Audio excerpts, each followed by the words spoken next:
नमस्कार, मी प्रियंका लाठी. बातमीपत्रामध्ये स्वागत. बातम्यांचा वेगवान आढावा घेऊयात. पाहूयात सुपरफास्ट 100 बातम्या. महायुती सरकारचा निधी वितरणाचा फॉर्म्युला ठरलाय. नगर विकास नाही तर नियोजन विभागाच्या सुद्धा निधीचं वितरण एकत्रितपणे केले जाणार आहे. सर्व निधी वितरणाला अंतिम मान्यता मुख्यमंत्री देवेंद्र फडणवीसच देणार आहेत.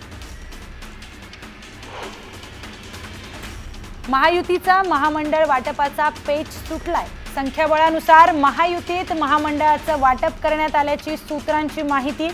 तर भाजपच्या वाट्याला 44, शिंदेंच्या शिवसेनेला 33 आणि दादांच्या राष्ट्रवादीला 23 असे महामंडळाच्या वाटपावर महायुतीत एकमत झाल्याची माहिती सूत्रांनी दिली. स्थानिक स्वराज्य संस्थांच्या आगामी काळात होणाऱ्या सार्वत्रिक निवडणुका डोळ्यासमोर ठेवून नगर विकास विभागाकडून विविध योजनांच्या माध्यमातून चाललेल्या उधळपट्टीला मुख्यमंत्री देवेंद्र फडणवीस यांनी चाप लावण्याचा निर्णय घेतलाय.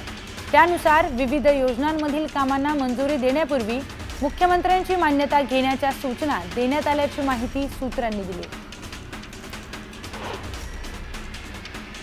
माणिकराव कोकाटेंच्या व्हिडिओवर सुनील तटकरेंनी प्रतिक्रिया दिली आहे. मंत्रिमंडळात असताना संवेदनशीलता दाखवली पाहिजे. विधिमंडळातील घडलेला प्रकार हा अतिशय निंदनीय आहे. अजित पवार कोकाटेंबाबत भूमिका मांडतील असं तटकरे म्हणाले. माणिकराव कोकाटेंना मुख्यमंत्री करा म्हणजे रोज जुगार खेळून राज्यावरचं कर्ज दूर करतील असा टोला प्रशांत जगताप यांनी लगावलाय. एवढ्या चुका होऊन देखील मुख्यमंत्री माणिकराव कोकाटे यांना पाठीशी का घालतात असा प्रश्न जगतापांनी विचारलाय. सरकार शेतकऱ्यांसंदर्भात उदासीन आहे. या सरकारला शेतकऱ्यांच्या भावनांशी घेणं देणं नाही. वादग्रस्त वक्तव्य करणाऱ्या कृषी मंत्र्यांना पाठीशी घालणार का असा सवाल विजय वडेट्टीवार यांनी केलाय. धाराशिवमध्ये छावा संघटनेचे विजयकुमार घाडगे पाटील यांच्या मारहाणीचा निषेध करत कळंब तहसीलच्या दारात ठिय्या आंदोलन करण्यात आलं. कृषी मंत्र्यांची हकालपट्टी करावी अशी मागणीही करण्यात आली. राष्ट्रवादीच्या कार्यकर्त्यांनी विजय घाडगे यांना केलेल्या मारहाणीचे पडसाद मालेगावात देखील उमटलेत. छावा संघटनेच्या कार्यकर्त्यांनी आक्रमक भूमिका घेऊन या घटनेच्या निषेधार्थ मोर्चा काढलाय. माणिकराव कोकाटेंविरोधात पुण्यात राष्ट्रवादी काँग्रेस शरद पवार पक्ष आक्रमक झालाय. कोकाटे खेळत असलेल्या रमी गेम जुगार मटका याला सरकारने अधिकृत मान्यता द्यावी आणि माणिकराव कोकाटे यांना मुख्यमंत्रीपदी बसवावं अशी उपरोधिक टीका करत राष्ट्रवादी काँग्रेस पक्षाकडून जिल्हाधिकारी कार्यालयाबाहेर आंदोलन करण्यात आलं. सांगलीत कृषी मंत्री माणिकराव कोकाटे यांच्या पुतळ्याचं दहन करण्यात आलं. माणिकराव कोकाटे यांनी राजीनामा द्यावा अन्यथा आणखी तीव्र आंदोलन छेडू असा इशारा स्वाभिमानी शेतकरी संघटनेचे नेते महेश खराडे यांनी दिलाय.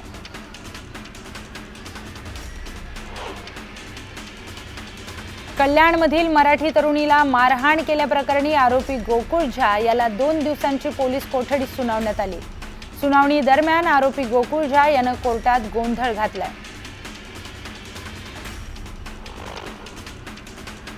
मराठी तरुणीला मारहाण केल्याप्रकरणी शिंदेंच्या शिवसेनेचे आमदार राजेश मोरे यांनी मानपाडा पोलिसांची भेट घेतली आहे. आरोपीला आमच्या ताब्यात द्या. महाराष्ट्रामध्ये मराठी तरुणांना मारहाण होत असेल तर खपवून घेतलं जाणार नाही अशी भूमिका मोरेंनी मांडली.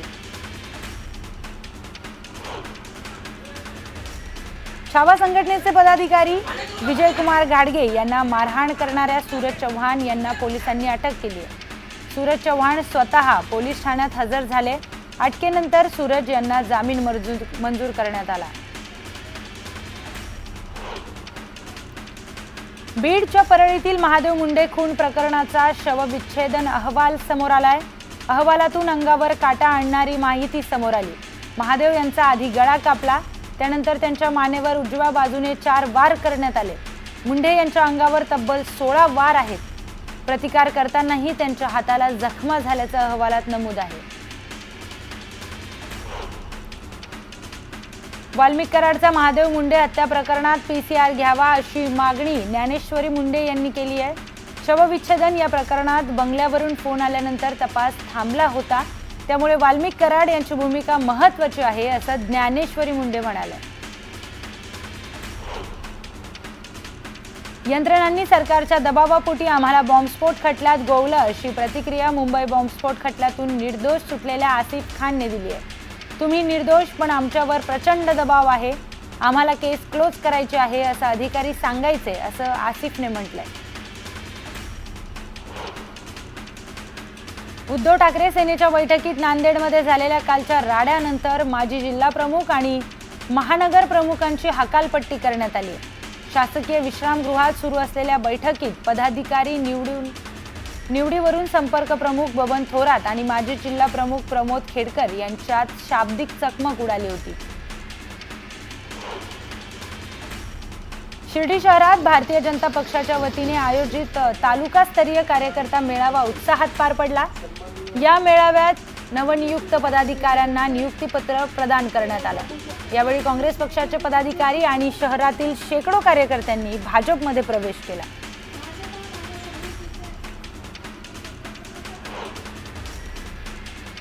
शहापूरमधील कार्यकर्त्यांनी शिवसेना पक्षात प्रवेश केलाय. शिवसेना नेते प्रकाश पाटील आणि शिवसेना उपनेते निलेश सांबरे यांच्या हस्ते पक्षप्रवेश पार पडला.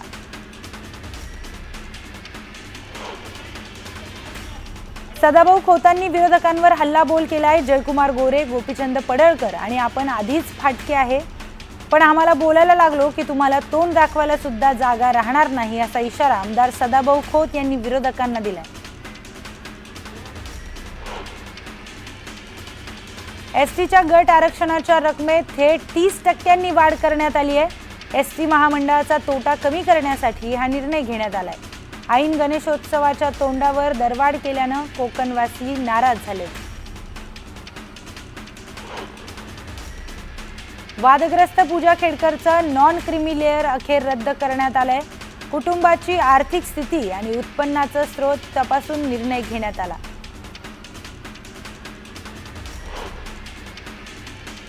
बुलढाणाच्या लोणार तालुक्यात मुसळधार पावसाने हजारो हेक्टर पिकांचं नुकसान झालं.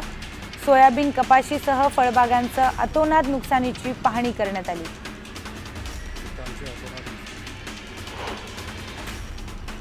वाशिमच्या रिसोड तालुक्यातील पिंपरी सरहद परिसरामध्ये अतिमुसळधार पाऊस पडल्यानं उतावळी आणि कांच नद्यांना पूर आलाय. नदीकाठची शेकडो हेक्टर शेती पिकांसह खरडून गेली.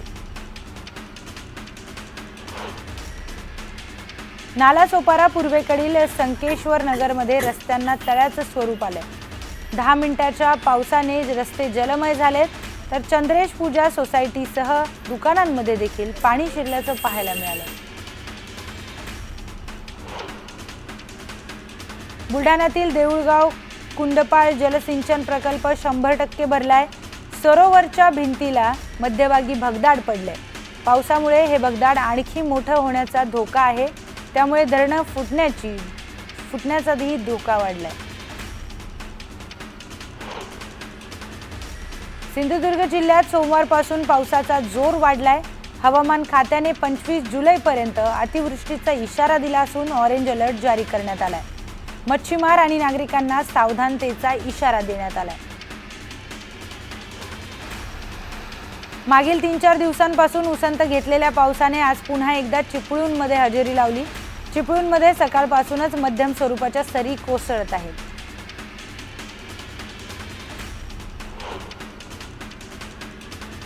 अकोल्याच्या बाळापूर तालुक्यातील पारस येथील मन नदीवरील बॅरेजचे 2 दरवाजे 6100 क्युसेकने उघडण्यात आले आहेत.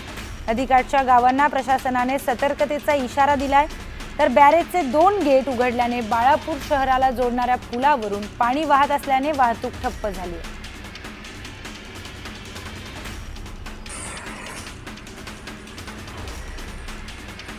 कोकणात पाऊस पुन्हा सक्रिय झाला असून गेल्या 2 दिवसांपासून सरीवर सरी कोसळत आहेत. रत्नागिरी जिल्ह्याला आज ऑरेंज अलर्ट देण्यात आला आहे, त्यामुळे नागरिकांनी स्वतःची काळजी घ्यावी असं आवाहन प्रशासनाकडून करण्यात आलं आहे.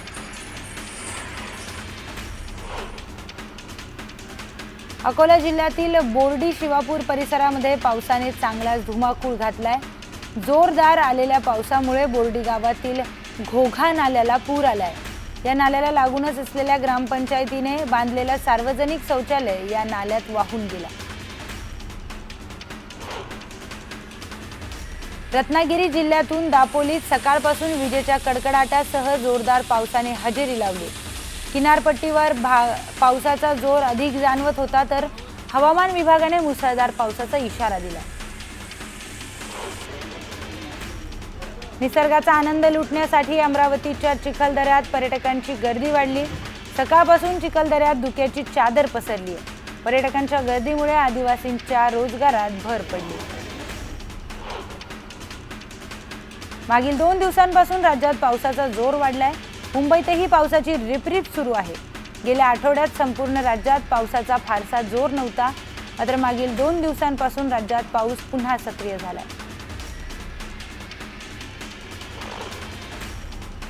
मुंबईला पाणी पुरवठा करणारं सर्वात जास्त पाणी पातळी असलेलं भातसा धरण 85% भरलंय। त्यामुळे सापगाव येथील भातसा नदी पुलावरून प्रवास करणाऱ्या वाहन चालकांना आणि भातसा नदी काठच्या गावांना प्रशासनाकडून सतर्कतेचा इशारा देण्यात आलाय। वाशिमच्या मंगळूरपीर शहराच्या दर्गा चौकात असलेली जीर्ण इमारत सततच्या पावसामुळे कोसळली आहे। या घटनेत कोणतीही जीवितहानी झाली नसल्यानं मोठा अनर्थ टळला। बीडच्या परळी तालुक्यातील शिरसाळा गावातील मारहाणीचा धक्कादायक व्हिडिओ समोर आलाय। 8 ते 10 जणांनी दुकानात घुसून दुकानदाराला बेदम मारहाण केली।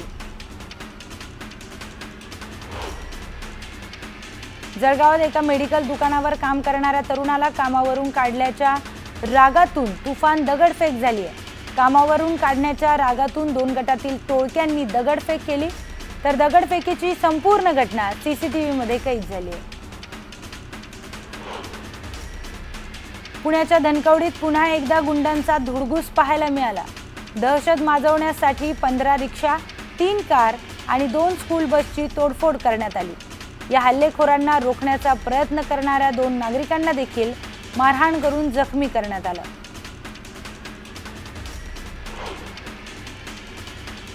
वसईतील नौकार सोसायटीत खेळताना तोल गेल्याने 12व्या मजल्यावरून पडून 4 वर्षीय चिमुकलीचा मृत्यू झालाय।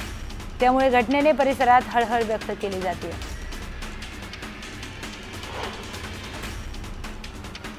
मालेगावच्या लोढा मार्केटमध्ये दुचाकीवरून आलेल्या चोरट्याने रस्त्याने जाणाऱ्या वृद्ध महिलेच्या गळ्यातून सोनसाखळी चोरली। सोनसाखळी जोरात ओढल्याने महिला खाली पडल्यामुळे तिच्या डोक्याला मार लागला। ही संपूर्ण घटना सीसीटीव्हीत कैद झाली आहे।